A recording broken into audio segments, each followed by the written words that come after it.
The minutes were distributed electronically by Carrie some time ago, along with the agenda, along with an attachment about drug test cost.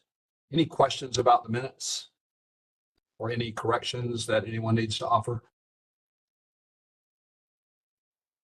Hearing none, is someone willing to make a motion to approve the minutes? So moved. All right, thank you, Rick. Is there a second?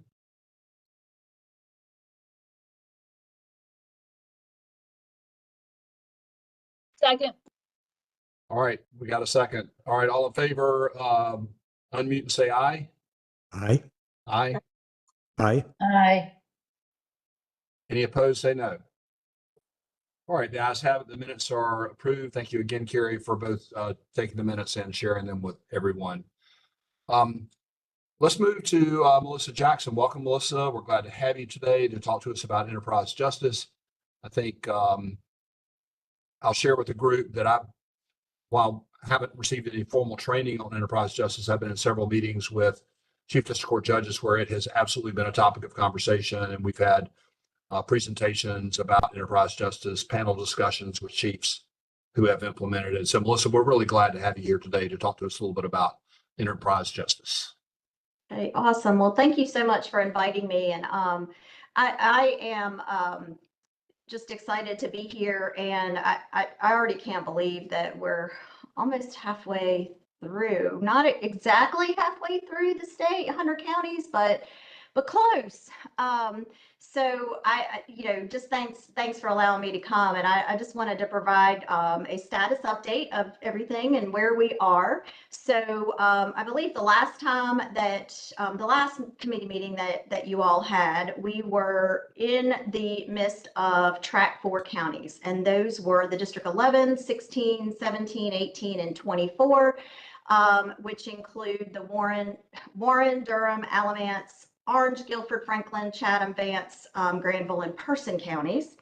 They are doing awesome. We provided on-site support, and we continue to provide and assist users in track 4 counties, as well as the track 1 through 3. We assist users, our BAPM staff assist users via the help desk. And so if they have any questions in those e-courts counties, they would call the help desk, and they are transferred to a BAPM staff who is dedicated. We have dedicated staff that work that line. So that is routed to us, and we help with their questions. So that after track 4, that was 27 counties. So that's exciting. But then right on its heels, we had track 5. So we are almost going live in track 5. That includes District 40, 42, and 43. And that includes the Buncombe area, Henderson, Clay, Haywood, Swain, Polk, Cherokee, Jackson, Transylvania, Graham, and Macon. We just finished wrapping up end user training, and that ended on June 28th. They are in the midst of working and with practice court. And practice court is what you may have heard of as mock court. So we changed it to practice court because mock court seemed as if we were going to, from the beginning to end, take a whole calendar and walk through the court sessions. Well, that is still done. We do a couple of them, a couple cases, but a majority of our meetings with the practice court are really discussions. And we walk through, we currently ask them, what do you currently do in this courtroom? So for instance, we ask them to provide us dates for traffic admin court, child support court, domestic violence court, involuntary commitment, your criminal district, your criminal superior, civil, juvenile, and so forth. So we ask them to provide us dates, and what BAPM will do is we go on site and we provide subject matter expertise depending on the subject matter. So we do have certain people that know more about civil and know more about criminal. So we like to assign those BAPM staff to the practice court. We facilitate a discussion for the district, and county, because we also know that counties are different in districts, and districts are different with other districts, and it depends on the courtroom. Some courtrooms, I mean, there's only certain ways you can handle things because of the way it's laid out. So we'd like to talk to key stakeholders and clerks, DAs, public defenders, and judges that actually work that courtroom.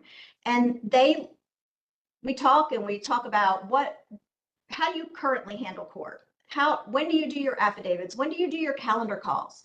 And so we talk about that, and then we start talking about enterprise justice. Okay, now let's talk about how enterprise justice is going to change this flow within this courtroom. So we like to ask for key stakeholders that can make decisions based on the workflow, based on business processes within that particular courtroom, to be able to make decisions as we talk and as we facilitate. Now, we also know that changes, this is all new to everybody, right? So when we meet for practice court, sometimes not everybody has been to training. So sometimes when we have these discussions, key stakeholders are like, wait a minute, I don't even know whether this is going to work or not, right? So what we tell everybody is give yourself grace, give yourself patience, because it may, any changes within this courtroom that you're going to be, changing today, tomorrow, you're going to probably change it next week when you actually go into court, when you actually get your hands on the keyboard. So we also recognize that any workflow changes may change, after they're trained, after they go live. It's something that make it better, right?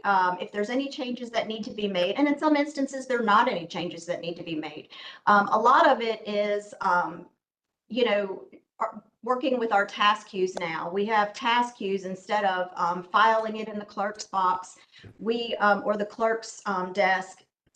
You have these task queues that you have to send electronically to the judge. The judge has to send it to the clerk. And so what we like to do is to make sure everybody in that courtroom that works that courtroom knows the expectations locally based on what the judge has ordered or has decided, and that everybody in that district is on board and there's a consistent message within that district, within that county, to know how that court is going to be held.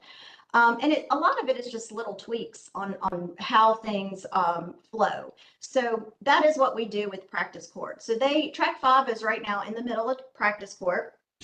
They are discussing and collaborating and making those decisions, knowing that when they go live, they may have to tweak a little bit, and that's okay because everybody's learning, right? Everybody's learning and everybody wants to make it better. So they are in the middle of practice court. They do go live in 2 weeks on July 22nd. That is not next Monday, but the Monday after next. And so at that point, that'll give us 38 counties. We're almost halfway there. So that's track 5. Now track 6 includes District 14, 21, 25, 28, 29, 30, and 37. The counties included there are the Cumberland, Anson, Hoke, Moore, Richmond, Scotland, Cabarrus, Union, Randolph, Stanley, and Montgomery. So we began their implementation team meetings. We have implementation team meetings with them. We start implementation team meetings with them months ahead of time so they can plan and prepare for the upcoming go live. We've got some stuff that we ask them during those weekly meetings to look at reports, and maybe there's some data that might need to be cleaned up before it goes over to enterprise justice, before it's converted over to enterprise justice. And the reason why we do that is because it's a whole lot easier to fix it now that they know how to do it than to they're learning a whole new system, and then they have to fix some stuff they could have fixed before they went live.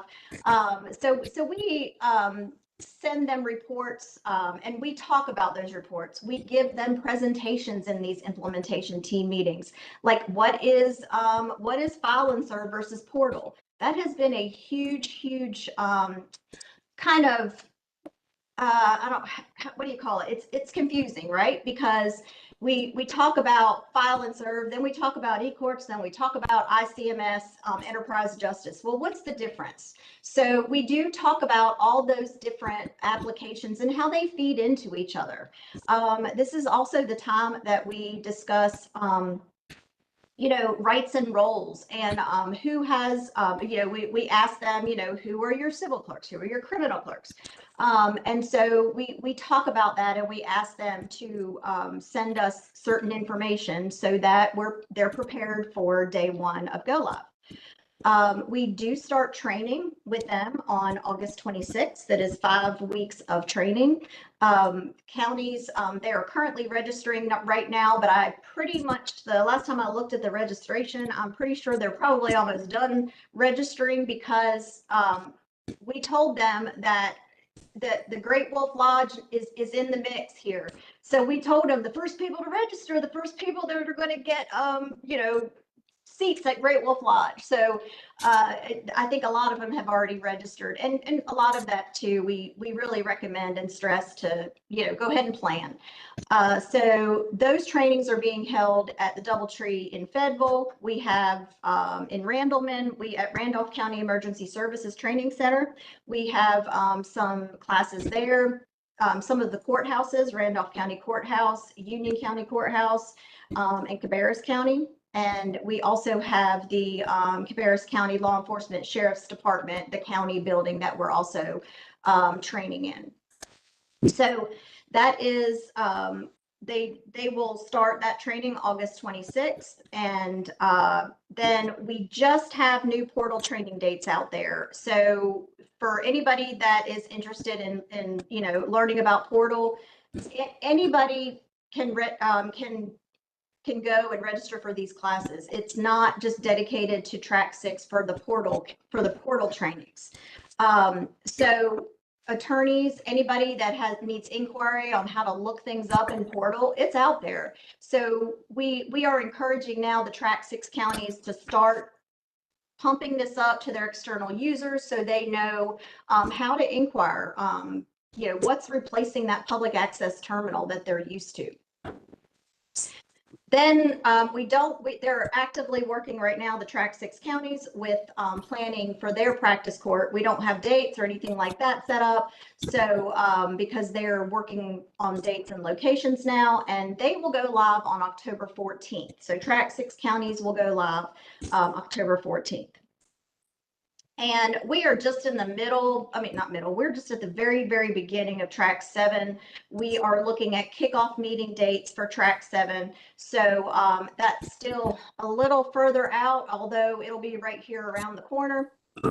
Right now that track 7 counties have not even been announced yet. So that is something that our executive management is working on with as far as kickoff meetings and timing and advertisement and all that.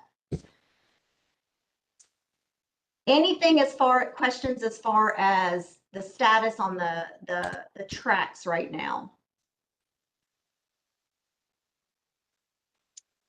Melissa, I'm in Union and I'm on our implementation team for track 6. And I just wanted to say that I'm absolutely amazed at how smoothly this is going and how organized it is. So you all have done a wonderful job putting this together. We're all hesitant for any a change like this of this nature. You're going to have hesitation, you're going to have negative.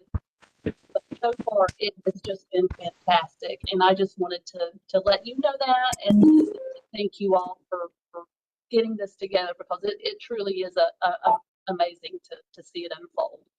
Oh, well, thank you so much, and thanks for being on the implementation team, because there are lots of tasks that have to be done. I will tell you, and I'm just going to be completely honest, because that's how I am. We are where we are today because of lessons learned. Lessons learned, there's some hard ones, you get your leg slapped here and there, then you realize, oh, we should have done that. It's only because of you all, and it's only because of your your counterparts and your colleagues that have helped us along the way. So we do in these implementation meetings like to ask at the end, you know, okay, tell us something else. What else how else can we improve? You know, and then that way, by the last track, we'll be like, awesome, and then we close the book and then we move on, right? But you know, we are hoping that this is just just an easy process for y'all. We're constantly trying to improve, and that's all we can do at this point, because I mean, we want it as easy for y'all as possible, because you guys have a daytime job, right? This is just something that you know, hey, you got to come to this meeting, but hey, can you also plan and prepare for this big thing that's coming, you know, in October? So thank you for saying that. I definitely appreciate that. I would also encourage anybody, and I know this is just like I said, we all have a daytime job, right? And it is, you know, days go by and it's very, and sometimes you don't have a minute to breathe. I mean, I absolutely understand. But as much as you can get into, you know, the Juno for eCourts resources and Hub, there are lots of resources that in some instances it's like, oh, that's out there, that's awesome, you know. So we do recommend, you know, looking there every now and then. You know, nccourts.gov has a lot of resources out there.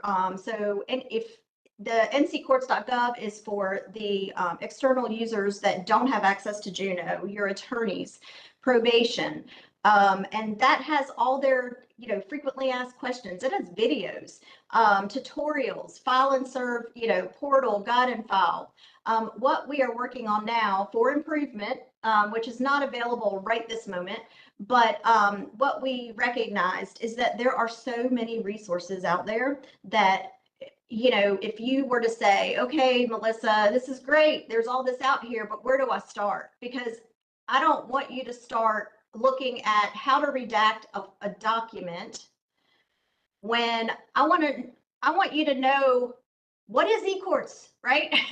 So we want a clear pathway on, like, if you were to ask us, you know, what do you recommend? We at least have some recommendations for you all on what to watch and when to watch it. Like, here, watch this first, watch this second, because then it will make sense. So that being said, that only is if you want to get in there before your training, and I would highly encourage that.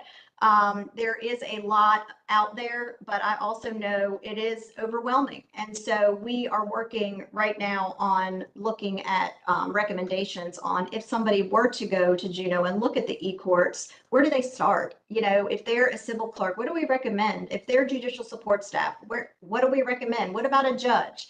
A lot of them are the same, you know, resources, but at least there are some things that are dedicated and designated just for particular end users. So that is one thing that we're working on right now. Some of the major ones that I would just recommend, and then I'll be quiet, I promise. If you don't have any other time to look at anything else, and these are awesome. They're tutorials, modules. Some of them are quick reference guides that you can just read through, but tutorials and the modules are awesome. They're online, on demand, and they make great Friday night movies for families. So if you want to just get around the couch and, hey, let's watch this, it's awesome. I would recommend e-rules of record keeping is big, and although it's the clerk's e-rules of record keeping, there's a lot of information there on how things are filed. eCourts name indexing standards, document naming standards, those are big. Those are the things that I would look at first. Frequently asked questions for filers, as well as, just peruse your quick reference guides. Because they really provide step-by-step on how to do particular business processes. And then there is Enterprise Justice Basic Training Series video. That is what we are recommending now to the implementation teams to, hey, look at this before you go to training. Not that it's going to replace the training that you're going to receive, but it really kind of gives you a leg up. And oh, I've seen that. So yeah, so those are just some of the things that we're recommending.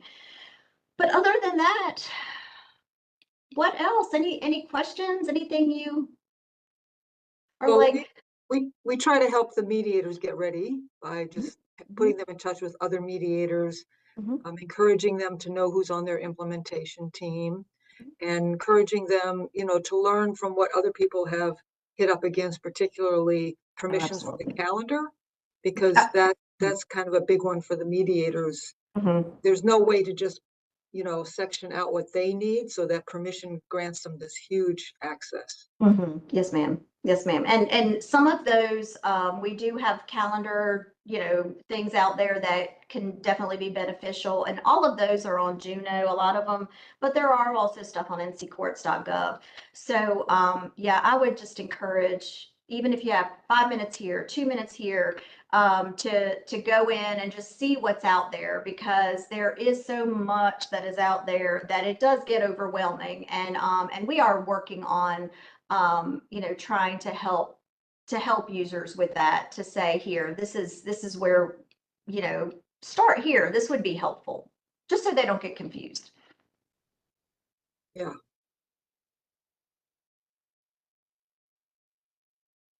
Anything else? Right. Well, Melissa, thanks so much for joining us today, and thanks for these updates. No problem. Take care. It's probably more than you wanted, but hey, I just there. Sorry. Thank you so much. Have a great day. Bye. Hi. All right, Stephanie, let's move to you and permanency planning mediation update. Yeah, I attended virtually, I attended the model courts meeting in Mecklenburg, because they're actually interested in using mediation the way that is written in the uniform rules, as well as their own approach. So I talked with them, and I think I'm going to be at another model court meeting. One of the things that became apparent to me there is that I really need to do more of this kind of talk with the other stakeholders, because some of the judges were saying to me, why would we ever send a case to mediation when we can just write an order? Which I get what they're saying. And, we talked about how it's the other people who often understand what there is to negotiate, what room there is to do something differently. And so it's those people that I really need to be talking to, as opposed to some of the, I mean, it's not bad to talk to the judges, but I was surprised at the questions. And I think that it's really the other stakeholders are going to be doing the bulk of the referring. So I'm trying to make some movement with that. Otherwise, things are in the summer zone of a lot of people are gone, and just trying to gear up for, there's only so much I can do to get the word out.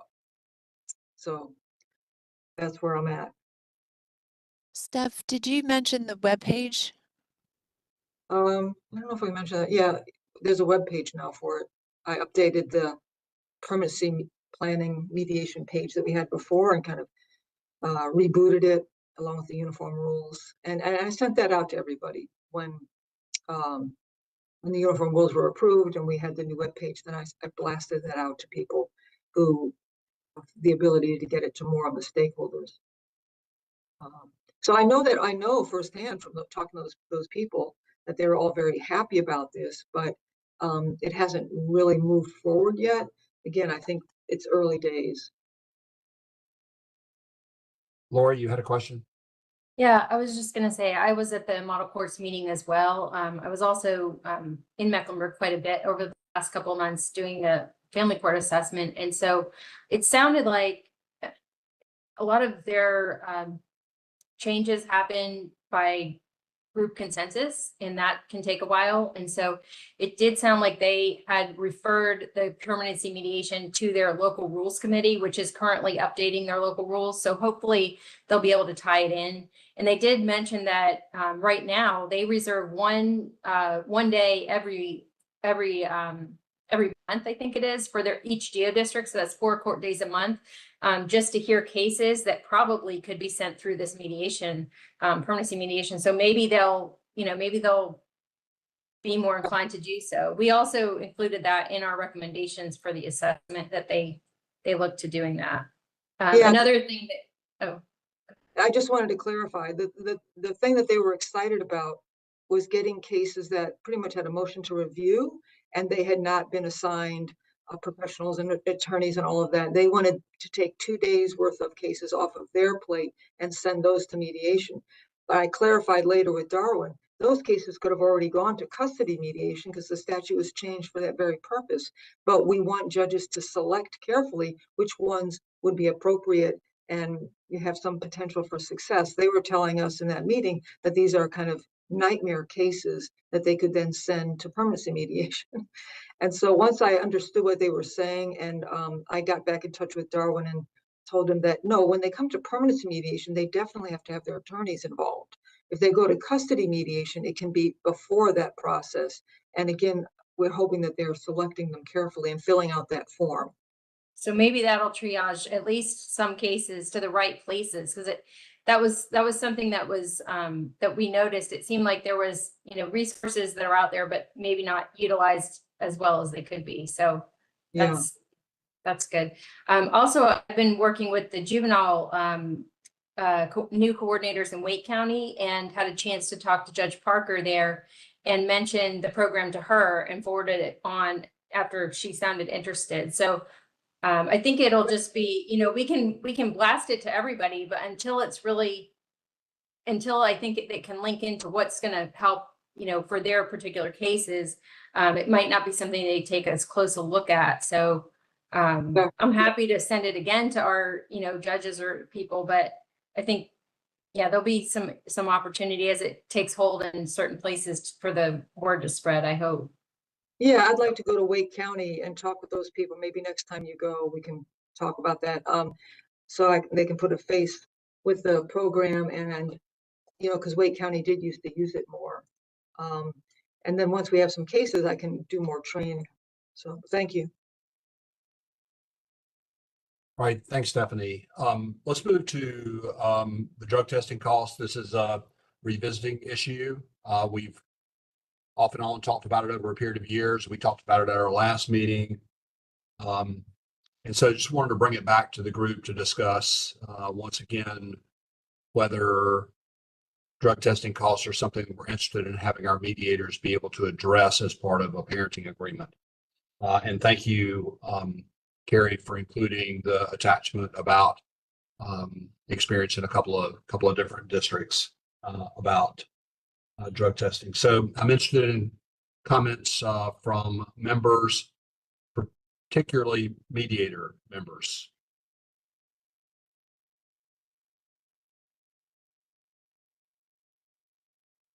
I don't see any mediator members here today, Well, there you have it.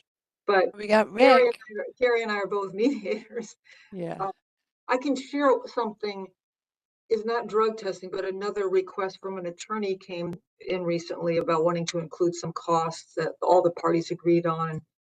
And, it didn't really seem to fall into the realm of child support, but, I told him, no, he wanted to know who has decided that it can't be included. And I said, well, it's part of the statute, and the committee took a look at it and felt that, until there's a statutory change, it's a slippery slope if we open that door. But it did make me wonder, and I realized this is not, there's other people I need to talk to about this, but it did make me wonder if there's some way to have a statutory change or to make some very clear exceptions to when something could be included that was monetary.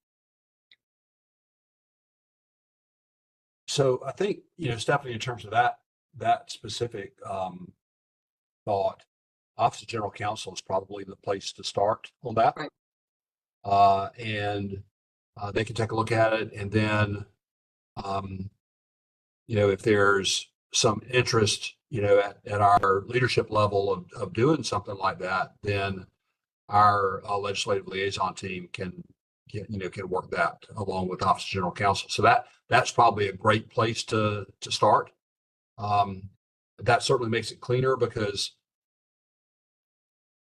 one of my concerns, and I think that Cheryl and I both voiced concerns over the years about adding financial provisions to mediated settlement agreements.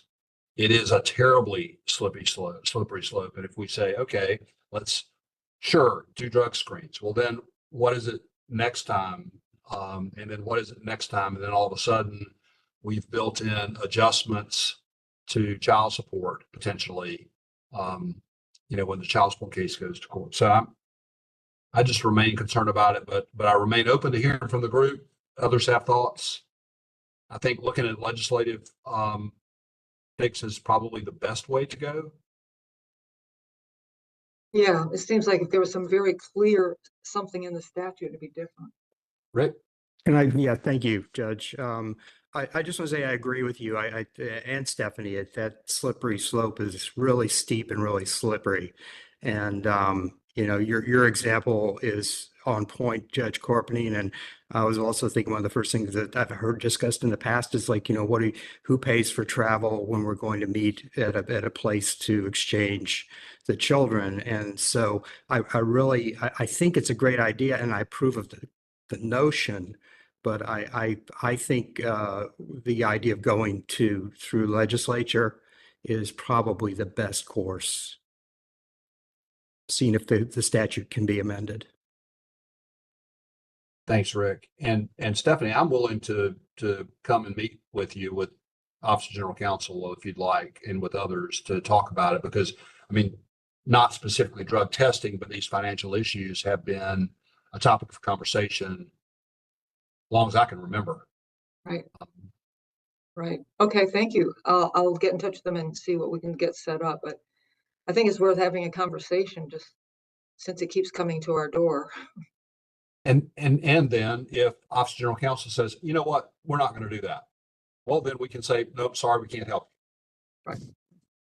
Exactly. So I think we get an answer either way. Either we get some help legislatively, or we get an answer that we're just not going to be able to help with that. Okay. Thank you. And I just wanted to add, Cheryl emailed me a couple of times. She's unable to join the meeting because of technological problems. So I know y'all wanted to hear her voice on that, but unfortunately she's struggling with technology today. Well, and I feel her pain. I spent, 30 minutes on the side of the road on 2 different times on Tuesday trying to join remote meetings from my car, and just couldn't. And I do it all the time, and it just wasn't going to happen. All right. So thanks for that.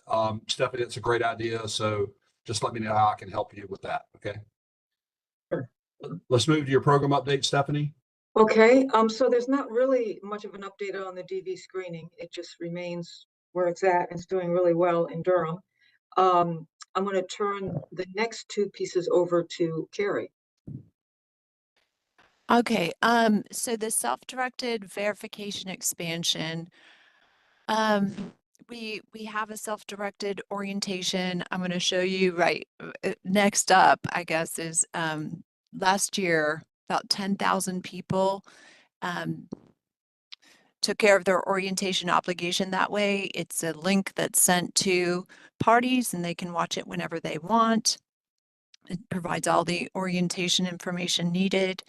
And at the end of that, they fill out a verification that has about 10 fields right now, and submit that. And then that's sent by email to the mediator, so they know that party completed the self-directed orientation, and the party also gets a copy. And when we set this up, believe it or not, I get a copy of all of them, because we thought, that we did this prior to the pandemic, like thinking this would help military families. So I get about 200 emails a day of self-directed verifications that I have directed to go straight to my recycle bin. But it's really, it saved us during the pandemic, and then districts have continued to use it because it makes a lot of things, it makes it easy for the parents to participate. But we have had an issue with getting part of orientation. What happens, when it was all in person, they would hand out intake forms, parents would fill it out and turn it in, and that was done and easy. And ever since the pandemic, it's been very difficult to get those intake forms back from parents. Sometimes it's technological issues. Sometimes it's just they lose track of it, lose sight of it, think, they've done 2 of 3 steps, but not the third. Judge Corpenine, I know in your district, the morning that they have orientation, they won't, I think this is the way it works. They won't let them into orientation until they have their intake forms. So they spend that whole morning fielding calls from people who are frantically trying to turn in their intake forms, but it's taken up a lot of staff time. So the mediators were brainstorming with us and they said, hey, for those of us who are using self-directed, if we could expand that verification, the fields to include the important pieces from the intake form. The intake form has information about, violence between the parties, what they hope for in mediation. So it's a confidential form.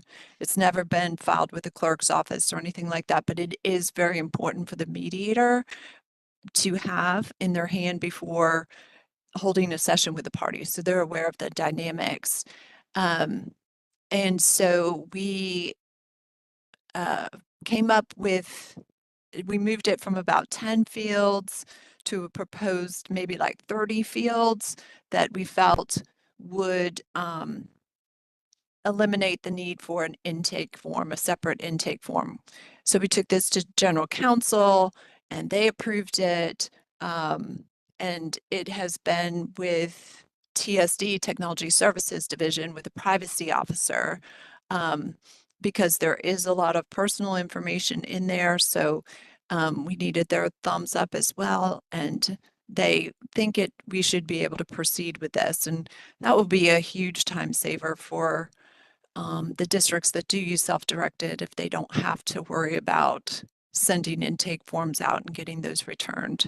It also, that process made us think about how we're storing the intake forms. They used to be just hard copy in a folder in a locked file cabinet, but now they're on people's computers and stuff. So that's one of the things they're going to help us with, instructions for the mediators, how to keep those private and safe in their storage capacity.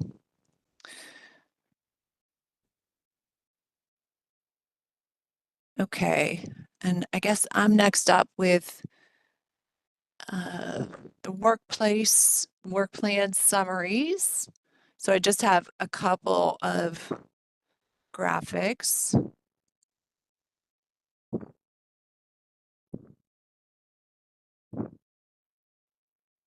And are y'all seeing that?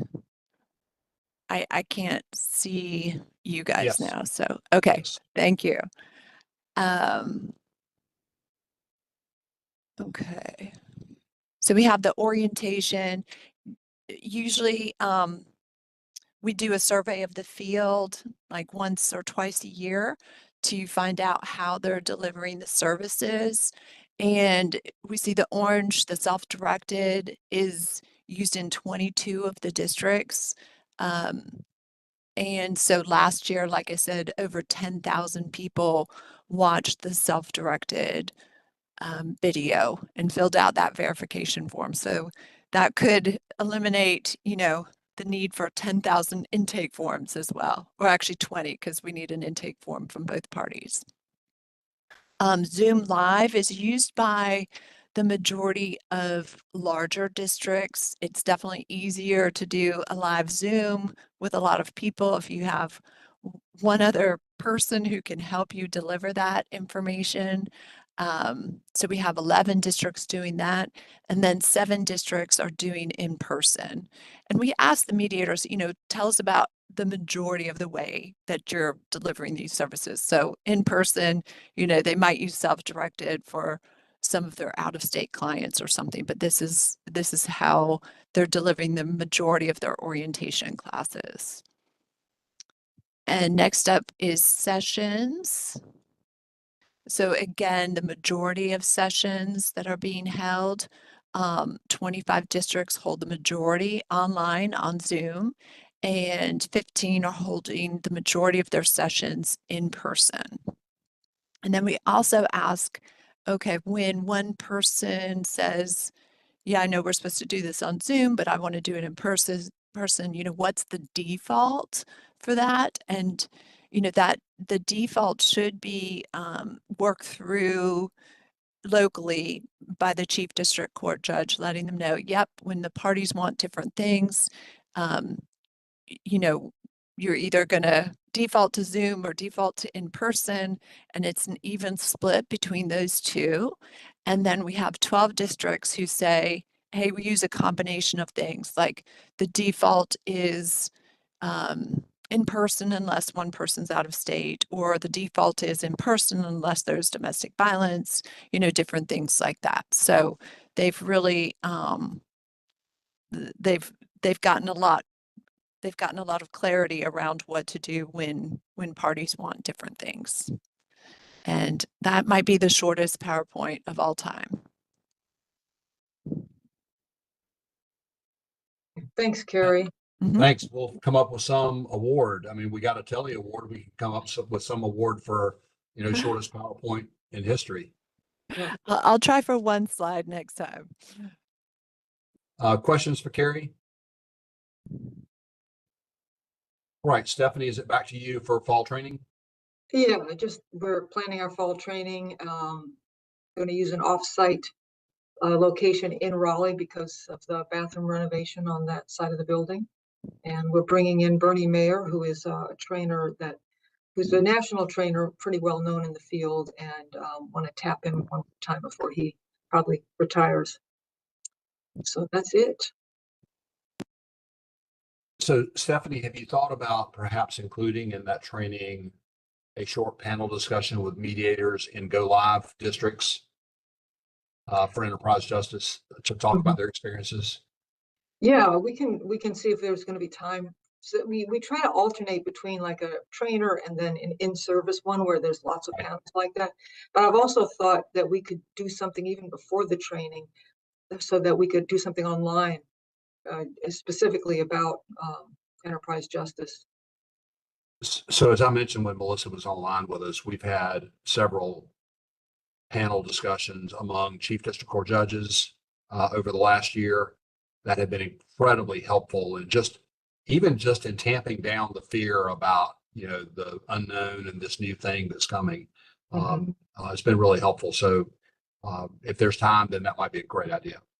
Yeah, and when you did those panels, was there somebody from enterprise justice there or? No, but certainly the enterprise justice team could provide somebody to moderate a panel, but these were chiefs who were just sharing their experiences as chiefs in the process of going live, and then, the preparation that Melissa was talking about, and then steps that they took when go live day happened, for example, limited dockets, and other just personal experiences they'd had. But that's just an idea. Run with it if you've got time. I just found it very helpful. Yeah, I've been talking to Carrie about that very thing. So I think we'll try to do it even before the training. All right. And it doesn't have to be long. I mean, ours have been like 30 minutes. Right. So, all right, awesome. Well, let's jump over to Polly Hanrahan to talk to us about Safe Baby Court. Welcome, Polly. Thank you, Judge Corpening. Good afternoon, everyone.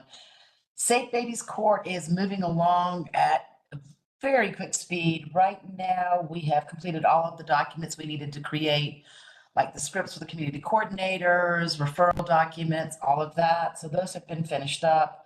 We were actually able to create a Safe Babies Court specific logo that we are able to use across the state along with the AOC seal. We are now accepting cases in New Hanover and Yancey and Mitchell. And we've already, I don't think we've fully enrolled a family, but we've had several petitions come in where we do think we have some parents that will enroll. We are working on the beginning stages of implementation in Durham and Brunswick County. We also have a site selection subcommittee that's working on expansion.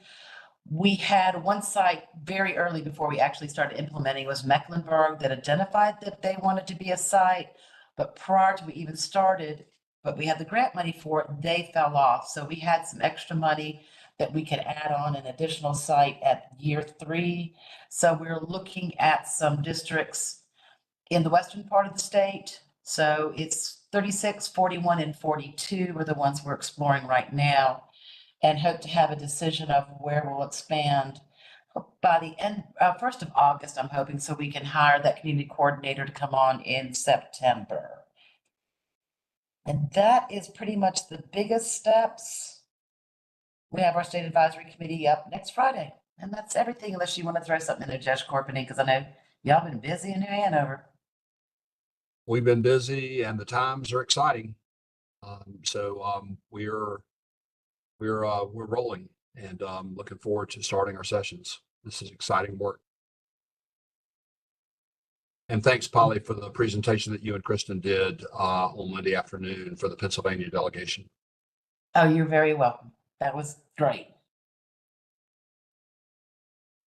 All right, Lori Cole, update on family court and access to visitation.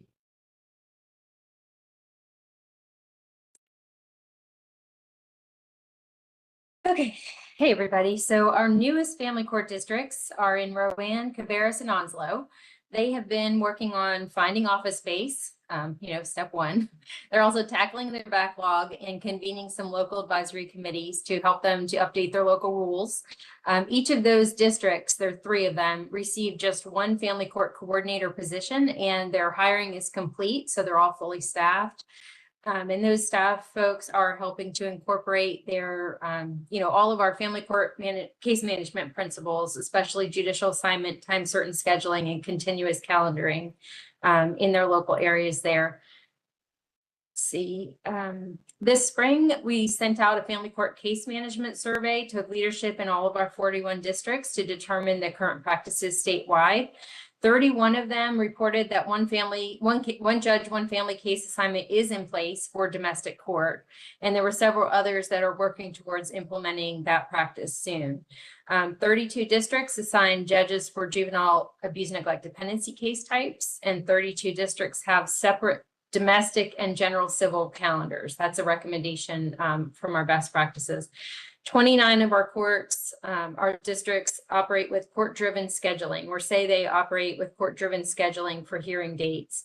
And 29 of the districts ensure continuous calendaring for both domestic and juvenile A&D cases. So that was a quick check to just see where the broader state practices aligned with the current best practices for family court. And so it was kind of interesting just to see that many of our good practices in family court have spread to other districts, even though only 18 of our districts officially have staff that are family court dedicated staff. So back in our March Family Court Advisory Committee meeting, there were some advocates that shared information about proposed legislation that would be called Jesse's Law. And that was in honor of a child who was murdered by his father in Pitt County, North Carolina. Tomorrow is actually the 12-year anniversary or angelversary of that child's death. That legislation or law would be modeled after a federal law that's called Caden's Law, after a child in Pennsylvania who was also unfortunately murdered by a parent after the parent was given custody of the child. So the judge in that case had not considered that the parent had a mental evaluation that showed a history of depression and violent acts toward others, but there had been no previous violent acts towards the child or the mother.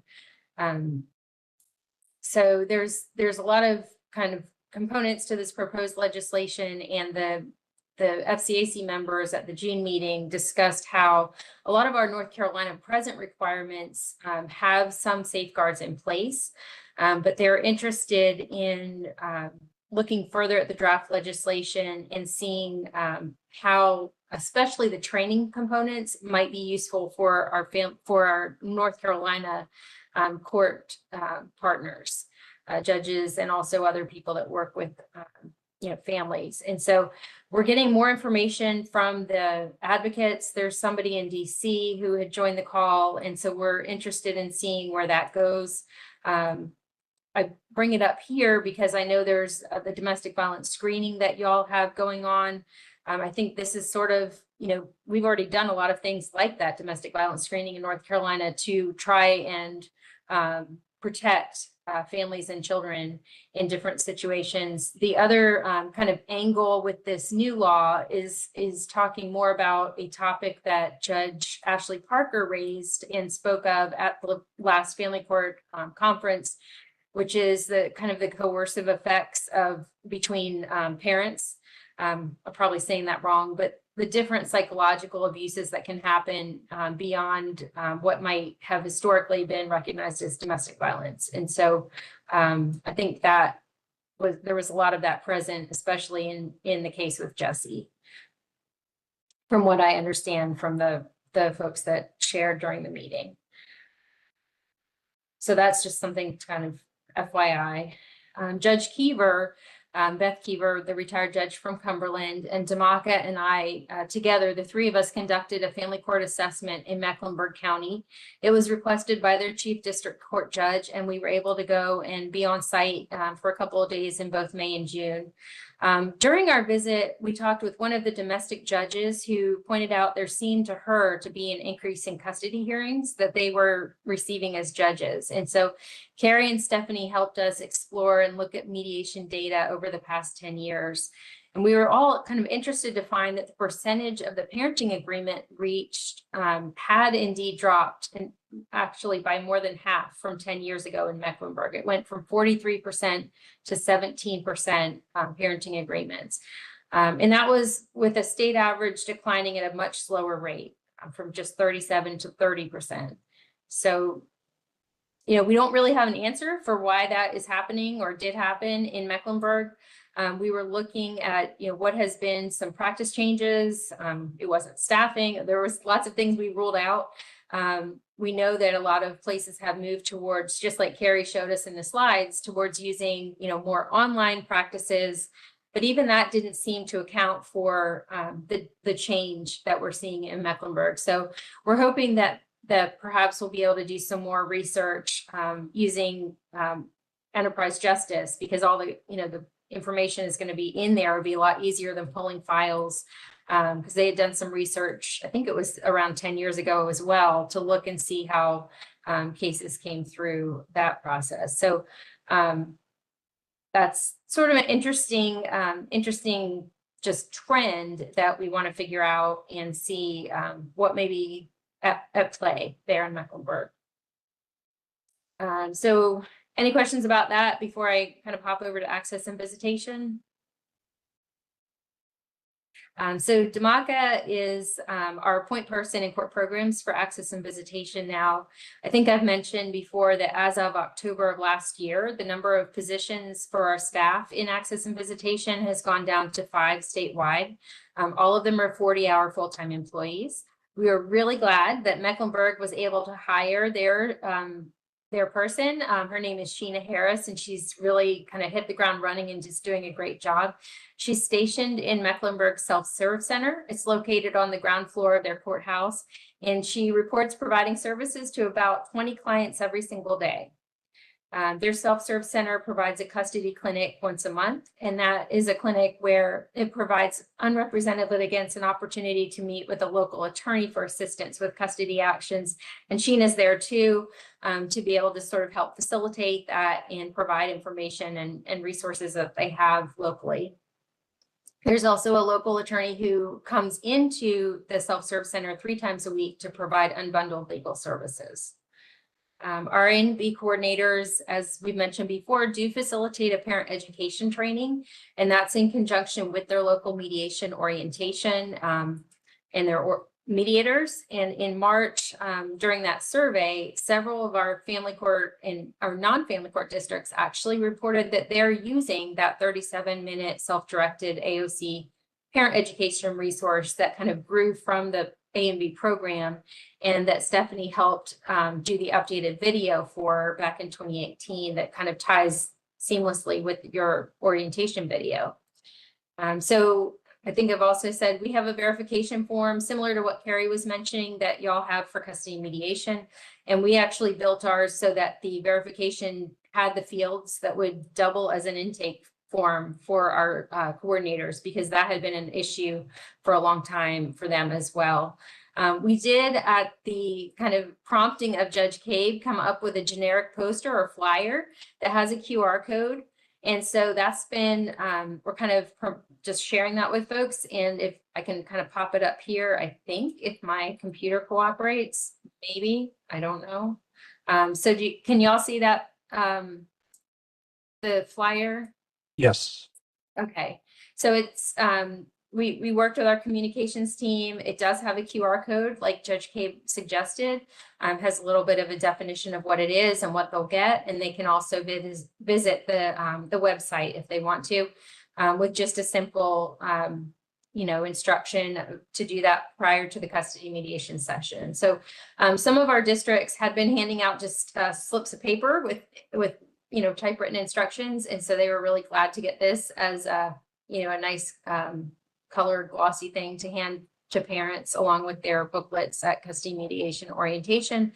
And then some other judges had, like Judge Cabe, had wanted to just post one around their courthouse. So these are available if any of your custody mediators are interested. We can get those out too. That's all I've got from my end. Thank you, Lori. Any questions for Lori? Lori, I just scanned the QR code, dropped me right to the access and visitation page. It's always good when those things work. I was worried you were going to say didn't go anywhere, but yeah, I always test that before, but then I like to have third-party verification. So thank you, Judge. Appreciate that. All right. Anything else from members before we adjourn? I think we've covered the agenda. All right. Then with that, we'll adjourn, and looking forward to seeing everybody again in just a few months. And maybe we can be back together again in the, in the building with new bathrooms and with an HVAC system that works. Maybe But we'll it's- keep you posted on those bathrooms because they took a long time on this wing. Yeah. Yeah, but they look beautiful from the pictures. We're going to get to see them in real life, IRL next week, I think. So Yeah. we'll see. All right. Thanks, everybody. Have a great weekend. Looking forward to seeing you soon. Thank you all. Bye-bye. Can I leave this meeting? It won't let me leave.